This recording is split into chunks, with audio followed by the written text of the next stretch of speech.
Good day gaming fans, and today I want to talk about the Jackbox Party Pack 10. Even as someone who buys every packet launch, this is a wholesale TLDR is that Pack 10 will still be great to play at parties with friends over streams. But 35 bucks is a bit much unless you're a returning fan. As for the individual reviews, Tee K.O 2.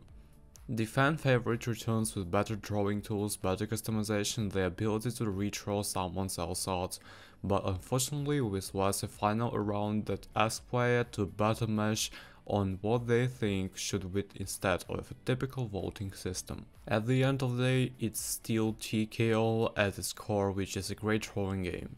However, the chance to implement a scoring system that rewards good art and soul lengths, and not just who has lucky enough to be sent the best stuff, was a sorely missed opportunity.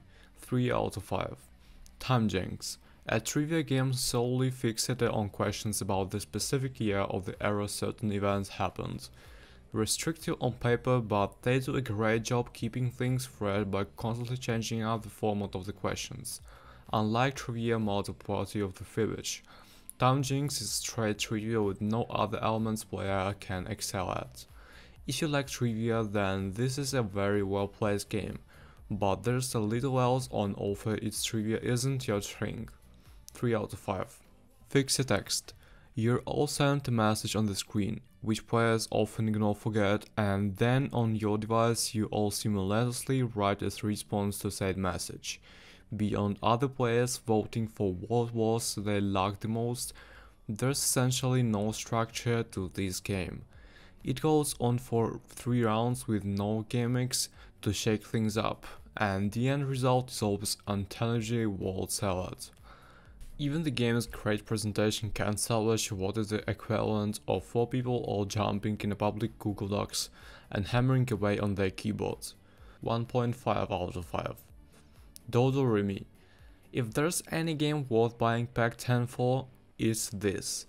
Dodo Re Mi is a rhythm game with much in line with stuff like Rock Band or DDR.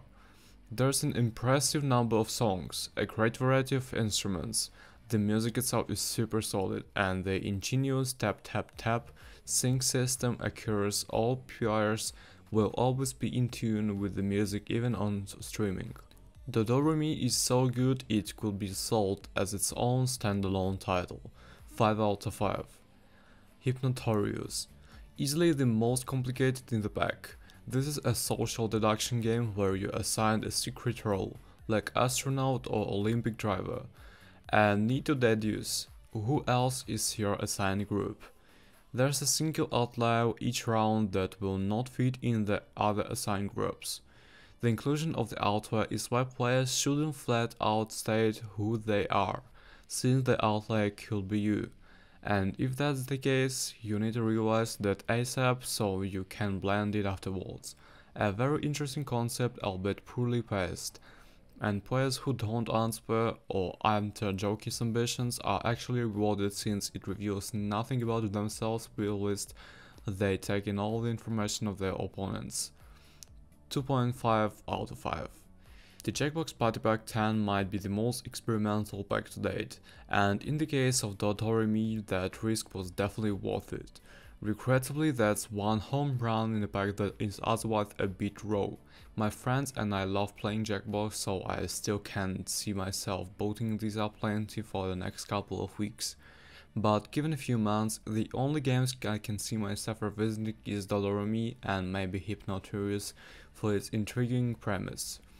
This has the highest retail for the party pack of the date, and I could only recommend it for its asking price of 35 bucks if you're like me, love Jackbox and just want to play the new games. So thank you guys for watching this review and see you in the next videos.